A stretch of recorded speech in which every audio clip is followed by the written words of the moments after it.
एक दिन की बात है।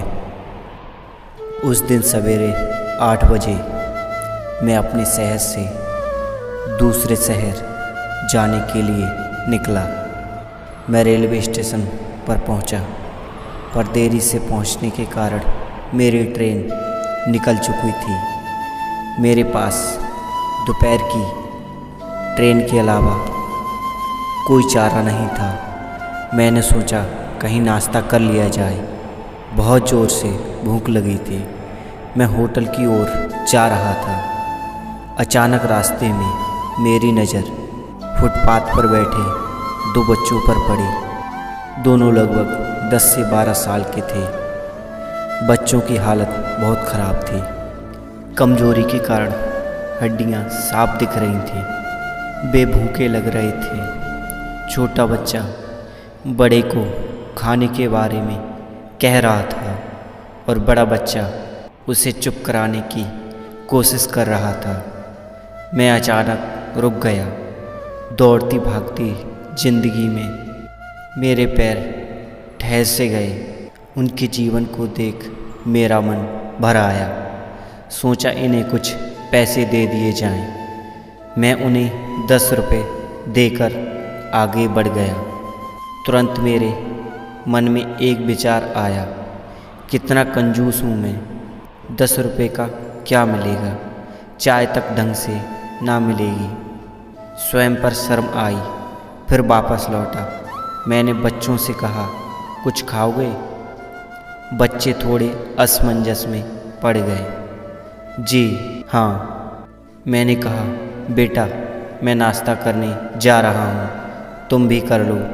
वे दोनों भूख के कारण तैयार हो गए। मेरे पीछे पीछे वे होटल में आ गए। उनके कपड़े गंदे होने से होटल वाले ने डांट दिया और भगाने लगा।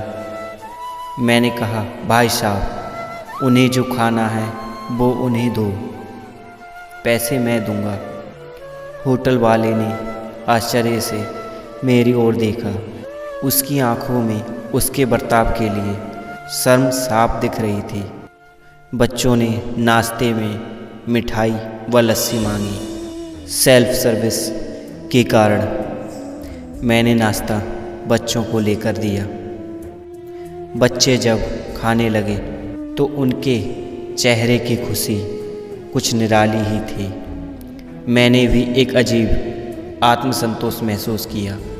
मैंने बच्चों को कहा, बेटा अब जो मैंने तुम्हें पैसे दिए हैं उसमें 1 रुपये का शैम्पू लेकर हैंडपंप के पास नहा लेना और फिर दोपहर शाम का खाना पास के मंदिर में चलने वाले लंगर में खा लेना। मैं नाश्ते के पैसे चुकाकर फिर अपनी दौड़ती भागती दिनचर्या की ओर बढ़ निकला। वहाँ आसपास के लोग बड़े सम्मान से देख रहे थे। होटल वाले के शब्द आदर में परिवर्तित हो चुके थे।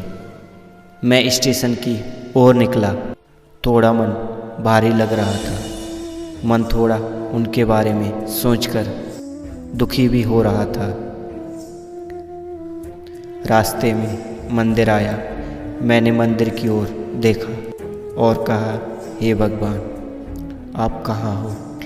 इन बच्चों की ये हालत, ये भूखे हैं और आप कैसे चुप बैठ सकते हैं? दूसरी क्षण मेरे मन में विचार आया, अभी तक जो उन्हें नाश्ता दे रहा था वो कौन था? क्या तुम्हें लगता है तुमने वह सब अपनी सोच से किया? मैं शांत हो गया। मेरे सारे प्रश्न समाप्त हो गए।